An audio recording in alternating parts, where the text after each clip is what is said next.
speaking about Aaron being permitted to enter into the Holy of Holies. On Yom Kippur, Aaron, part of the service of the day, when he wore 4 vestments, not the 8 vestments, he would enter into the Holy of Holies, which is known as the Kodesh Kadoshim. And so the Torah tells us that Aaron is not permitted to go whenever he chooses to go. It's only when the Torah allows him to go. But the Torah tells us, "Vayidaber Hashem Moshe achrei Moshe b'nei Aaron b'korvos l'fnei Hashem v'yamusu." V'yom Hashem el Moshe daber al Aaron. Speak to Aaron, "Val yovel b'choleis ochicha, val yovel b'choleis el hakodesh mibeis leparoches." He should not come at any time to the Kodesh, to the holies, which is on the other side of the curtain, al pnei kaporis, al sher al aron, before the kaporis, which is the covering of the aron, lo yomus, and only then he will not die. Ki be'onon iru al kaporis. Why is that? Because when I appear with the cloud over the kaporis.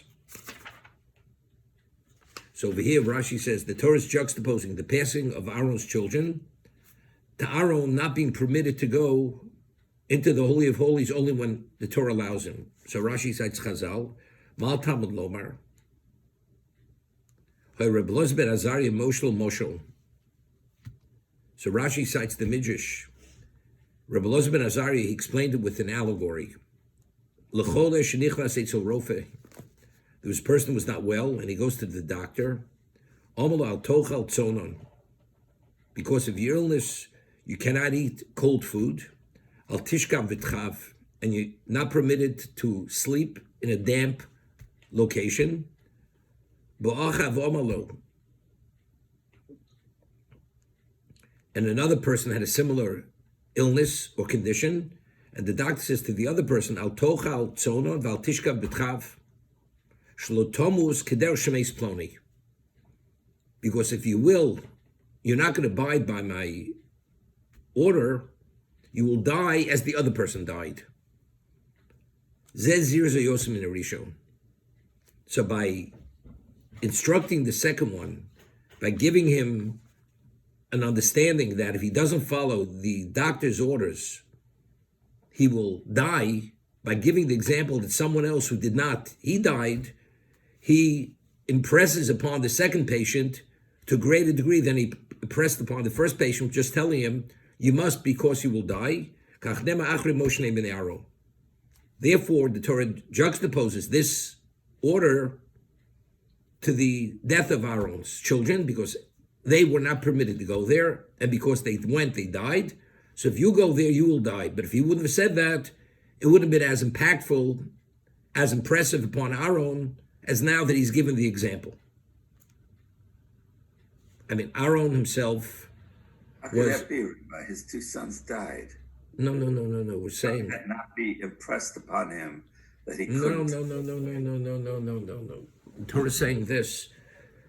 If you give an example, let's see if it says, smoking will cause you to die. Okay? They say, smoking is detrimental to your health. No.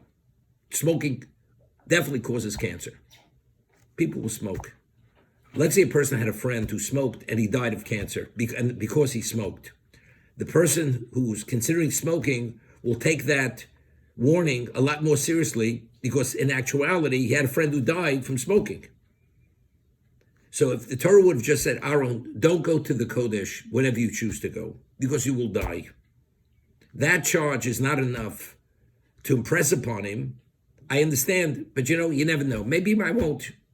Maybe I'm different, although you told me. But if you have the real life example that his sons died because they weren't permitted to go there, so now understanding in real time that it actually took place, now the person was told, don't go there because you may die, it becomes more of a reality. So it impresses upon the second person to a greater degree than the first person who's just told, don't go there because you may die, because you say, maybe I won't die. In one situation, it's more abstract. In the other situation, it's more real. because in actuality it happened. I understand that, Reb, but don't you think Aaron knew that the reason why his sons died? I mean, obviously there's a correlation where they went in and they died. He obviously not going to go in that. Couldn't this be because maybe the Torah is telling us for future Kohanim, so that they would know, but not for Aaron. Aaron It says knows. Daber el Aaron. I The understand. words are tell Aaron he should not go whenever he chooses. Other Kohanim are understood not. But this is specifically Daber el Aaron. Al Yovo, he should not come. Maybe you make differentiations. You know, there's a differentiation. His sons died for whatever reason. No, there's no difference. What happened to them will happen to you. Let me ask you a question. If a person believes in the 13 tenets of Jewish belief, Jewish faith, we speak about schar v'onish, reward and punishment. And we could speak and learn about what Gehenim is. And there's nothing that goes unseen. And yet, a person who believes every aspect of what it says there, yet we cross the line many times. But if factually you believe it, undoubtedly, how do we ever sin? But somehow we say, it's okay. This one time. What do you mean just one time? You have a raging fire, you can put your hand in the fire just this one time? You're going to destroy your hand. How do you put your hand in the fire? There's going to be definitely a reaction. The answer is because that's abstract. That's abstract. That's something. But if a person would have actually experienced Gehenna, he's not going near anything that has relevance to that because he has an appreciation of what Gehenna is. If a person was exposed to an eruption of a volcano, and there were all kinds of warnings, or an impending tornado, and he experienced it, and miraculously his life was saved. When he hears about it coming, this man is taking every precaution, and he's going to a safe location. He's not taking any chances, because in real time, he experienced that. So whenever we put a person in real time, it becomes a different type of communication and a different reality. That's what the Torah is saying. So the question is, what about Aaron? Aaron is that the equivalent of an angel. Aaron is the equivalent of Moshe within certain contexts. I mean, he needs the real life example to be able to appreciate and embrace it and internalize it. Yet the Torah is saying even Aaron, because a person, see, everybody in life, we learn in Mitzvos Yesharim, that if you have any level of conflict of interest, there's always a basis to justify and rationalize why it has no relevance to you. We spoke about Nikius. A person, the virtue of cleanliness. If you have any relevance to a certain type of negative characteristic or a desire, something which is blatantly forbidden, you're not going to do. But something which you have to have that keen eye, and you have to have a level of objectivity at a certain level, you may somehow, because you have a subtle conflict of interest, you're going to delude yourself. So therefore, because even Aaron, he had a conflict of interest. But his conflict of interest is to be close to God. You know what it means to go into the Holy of Holies? To have that level of relationship.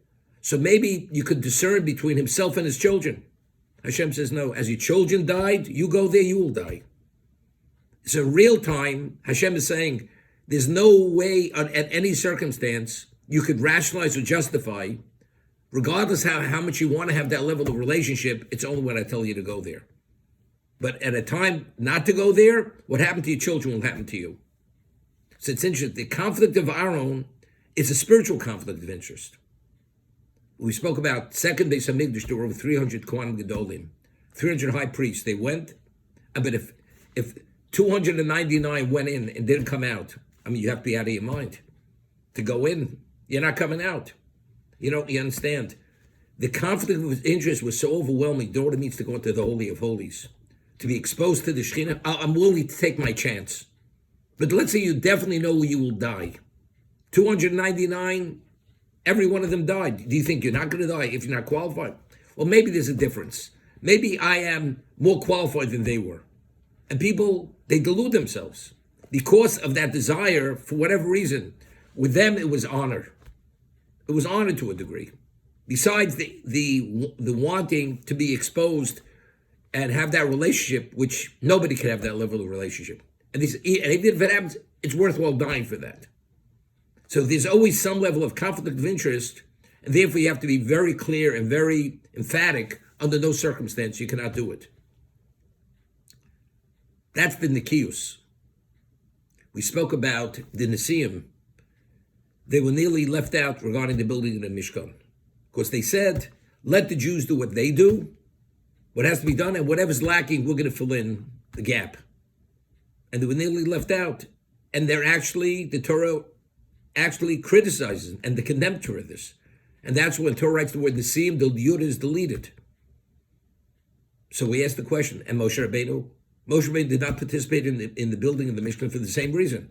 He said, let them do what they do, and whatever is lacking, I will fill in the difference. I'll make the difference.